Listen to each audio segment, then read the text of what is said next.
नमस्कार, फाइटर समाचार में आपका स्वागत है। पेश आज 21 मार्च सोमवार सुबह 6 बजे राजस्थान की खास खबरें। सालासर बालाजी में राम दरबार की मूर्तियों को तोड़ने का बीजेपी ने विरोध किया है। बीजेपी ने इस मामले में उग्र आंदोलन की चेतावनी दी है। सालासर बालाजी में राम दरबार की मूर्तियों को तोड़ने का मामला अब तूल पकड़ता जा रहा है। बीजेपी ने घटना की निंदा करते हुए इस मामले में आंदोलन की चेतावनी दी है। उपनेता प्रतिपक्ष राजेंद्र राठौर के आवास पर बीजेपी की प्रेस वार्ता की गई, जिसमें पूर्व जिला प्रमुख हरलाल सहारण, पूर्व जिलाध्यक्ष डॉक्टर वासुदेव चावला, बसंत शर्मा, सुशील लाटा समेत कई पदाधिकारियों ने घटना की निंदा की। पूर्व जिला प्रमुख हरलाल सहारण ने कांग्रेस को हिंदू धर्म छोड़ देने की नसीहत देते हुए कहा कि कांग्रेस का एकमात्र एजेंडा हिंदू धर्म के प्रतीकों पर चोट करना रहा है। यदि कांग्रेस को हिंदू धर्म नहीं पचता है तो उसे हिंदू धर्म छोड़ देना चाहिए। उन्होंने कहा कि जहां हिंदू पर चोट आएगी वहां हम डटकर मुकाबला करेंगे। प्रेस वार्ता में मीडिया से बातचीत में बीजेपी नेताओं ने कहा कि यदि राम दरबार की मूर्तियों को वापस नहीं लगाया जाएगा और दोषी अधिकारियों को सस्पेंड नहीं किया जाएगा तो पार्टी की ओर से एक बड़ा आंदोलन किया जाएगा। बीजेपी नेताओं ने कहा कि इस पूरे मामले को विधानसभा में उठाया जाएगा।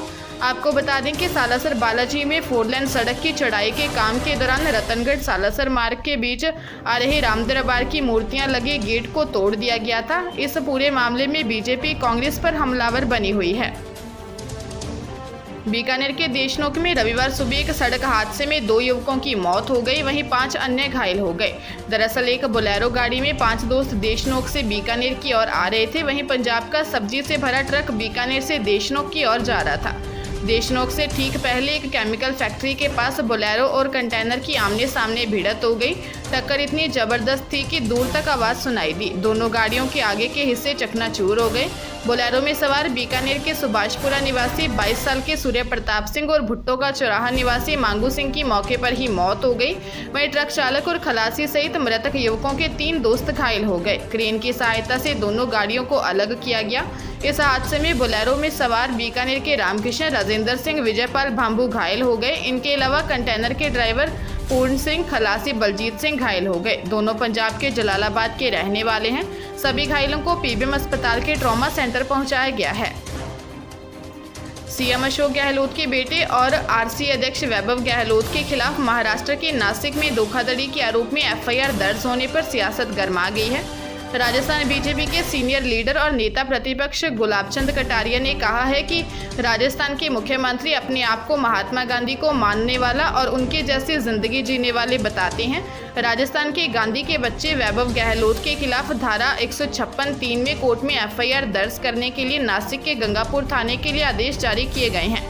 आरोप है कि वैभव ने एक ठेका दिलाने में 6 करोड़ से ज़्यादा रुपए की लोगों से ठगी की है। कटारिया ने कहा कि आज कांग्रेस को जो दुर्गति हुई है राजनीति में, उसमें सबसे बड़ा कारण मुझे यह समझ आता है कि कांग्रेस पार्टी, इसके नेता और उनके परिवार वाले इस देश को लूटने में जिस तरह से जुटे रहे हैं, उसके कारण एक के बाद एक मामले उजागर होते गए। सड़क हादसे में 2 बेटियों के माता पिता की मौत हो गई। झुंझुनू के गुड्डा गौड़जी में यह हादसा हुआ। कल हुए सड़क हादसे में हेतमसर निवासी बेटियों की मां संजू की मौके पर ही मौत हो गई। वहीं कल रविवार को इलाज के दौरान बेटियों के पिता राजीव ने भी दम तोड़ दिया। यह हादसा रघुनाथपुरा बस स्टैंड पर हुआ था। पंजाब में रिकॉर्ड तोड़ बहुमत के साथ सरकार बनाने वाली आम आदमी पार्टी की नजरें अब राजस्थान पर हैं। पंजाब में शनिवार को आप सरकार का मंत्रिमंडल गठन हुआ।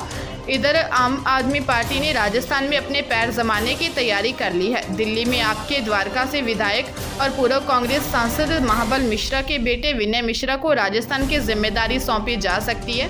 वहीं उत्तम नगर से विधायक नरेश बाल्यान को भी राजस्थान में अहम जिम्मेदारी दी जा सकती है। आम आदमी पार्टी 26 और 27 मार्च को जयपुर में प्रदेश स्तरीय विजयोत्सव नाम का कार्यक्रम करेगी। फिलहाल पार्टी भले ही इसे विजयोत्सव समारोह का नाम दे रही है, मगर यह राजस्थान में नए प्रभारियों का इंट्रोडक्शन होगा। राज्यसभा सांसद और अब तक राजस्थान और यूपी के प्रभारी रहे संजय सिंह खुद आएंगे और नए प्रभारियों को राजस्थान में इंट्रोड्यूस करेंगे। वहीं संजय सिंह अब अकेले उत्तर प्रदेश की जिम्मेदारी संभालेंगे। संजय सिंह ने बताया कि पार्टी ने अब एक राज्य की जिम्मेदारी दी है। विनय मिश्रा भी साथ होंगे। चूरू में घर के बाहर खेल रहे 1.5 साल के बच्चे को पिकअप ने कुचल दिया, जिससे उसकी मौत हो गई। हादसे के बाद मौके पर लोगों की भीड़ जमा हो गई। परिजन बच्चे को लेकर राजकीय डेडरास भर्ती अस्पताल के इमरजेंसी वार्ड में पहुंचे, जहां डॉक्टर ने उसको मृत घोषित कर दिया। उधर हादसे के बाद पिकअप का ड्राइवर मौके पर गाड़ी छोड़कर फरार हो गया। एएसआई गिरधारी लाल सैनी ने बताया कि शहर के वार्ड 5 में रविवार सुबह करीब 10:30 बजे मोहम्मद हुसैन पुत्र महबूब लिलगर अपने घर के बाहर खेल रहा था। इस दौरान पिकअप ड्राइवर ने उसको टक्कर मार दी। पिकअप की टक्कर से मोहम्मद हुसैन के सिर और अन्य हिस्सों पर गंभीर चोट आई और उसकी मौत हो गई। शव का पोस्टमार्टम करवाकर परिजनों को सौंप दिया है और ड्राइवर के खिलाफ मामला दर्ज कर उसकी जाँच शुरू कर दी है। टैंकर और कंटेनर में भिड़ंत के बाद लगी आग में 2 ड्राइवर जिंदा जल गए। वाहनों में लगी आग को बुझाने में फायर ब्रिगेड की गाड़ियों को 3 घंटे से ज्यादा का समय लगा। नेशनल हाईवे 76 पर हुई दुर्घटना के कारण सैकड़ों वाहन करीब 3 किलोमीटर लंबे जाम में कई घंटे तक फंसे रहे। दुर्घटना चित्तौड़गढ़ के भद्देसर थाना क्षेत्र में रात 10 बजे की बताई जा रही है। यहां से निकलने वाले नेशनल हाईवे पर चित्तौड़गढ़ से उदयपुर की ओर से जा रहा कंटेनर डिवाइडर तोड़ दूसरी ओर से निकल रहे खाली टैंकर से जा भिड़ा। भिड़ंत इतनी भीषण थी कि दोनों वाहनों में तुरंत आग लग गई। आग की लपटें चारों तरफ फैलने लगी और देखते ही देखते टैंकर और कंटेनर जलकर राख हो गए। 10वीं क्लास में पढ़ने वाली 16 साल की नाबालिग ने रेप से इतनी दुखी हुई कि उसने सुसाइड कर लिया। नाबालिग को आरोपी अश्लील फोटो वीडियो शेयर करने की धमकी दे रहा था। इससे किशोरी परेशान चल रही थी। मामला बाड़मेर के रावतसर गांव का है। पुलिस ने बताया कि किशोरी 19 मार्च की रात 8 बजे घर के पास टांके में कूद गई। घर वालों ने ग्रामीणों की मदद से बाहर निकाला, उसे डिस्ट्रिक्ट हॉस्पिटल ले गए। डॉक्टरों ने उसे मृत घोषित कर दिया।